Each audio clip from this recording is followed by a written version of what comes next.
For lack of better words, Elemental Gearbolt is an enigma. Developed by Alpha System and published by Sony in Japan and Working Arts in North America, it's an on-the-rails shooter set in a mysterious science fantasy world. But summing up the game like that would be doing a great disservice to one of the most interesting light gun games ever made. Released in 1997 in Japan, with a North American release coming the following year, Gearbolt was met with a fair amount of praise, and of course would find its place on a load of online lists touting how underrated the whole experience is. Those lists are undoubtedly correct, but I don't think many really explain what this game actually is, because despite how much I'd personally heard of it and read, I was not prepared for the adventure ahead of me. Before I get into the thick of Alpha System's masterpiece, well, one of their masterpieces, it's worthwhile to mention that Elemental Gearbolt is responsible for one of the most expensive pieces of PlayStation hardware out there. To celebrate its release in North America, Working Arts held a contest where contestants with the highest scores received a gold-plated gun con in an assassin's case. These gun cons are so incredibly rare that only a few pictures actually exist. I'm not actually sure the images I've found of these controllers are actually the controllers themselves.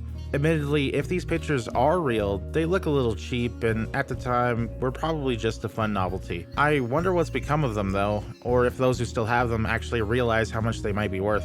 And while I'm on the subject of gun cons, for the sake of transparency, I don't have one. So all the footage you see here is me playing the disc through an emulator with a mouse instead of a light gun. Don't worry, it doesn't provide any advantage with this one, and graphically the differences are negligible.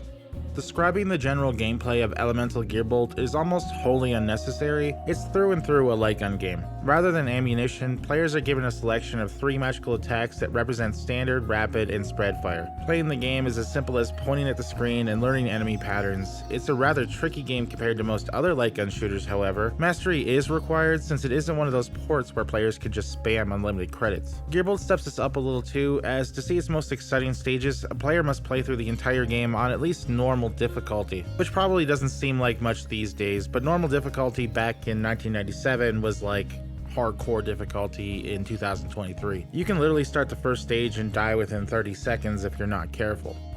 What makes Gearbolt so unique is the incorporation of optional RPG elements, its music, art direction, and a bizarre and obtuse storyline that is anything but straightforward. At the end of each stage, players have the option of dumping points into either a ranking or towards a level up. Points are strictly for people who are challenging themselves to gain the highest possible score, so it's more likely that most people will be dumping everything they have into leveling to have that small health and power bonus that goes along with it. And they'll need it. This game, as I said, is challenging. With the world taking place in a science fantasy setting, players will find themselves thrown off when it comes to what enemies do. This is part of what makes Elemental Gearbolt so brilliant.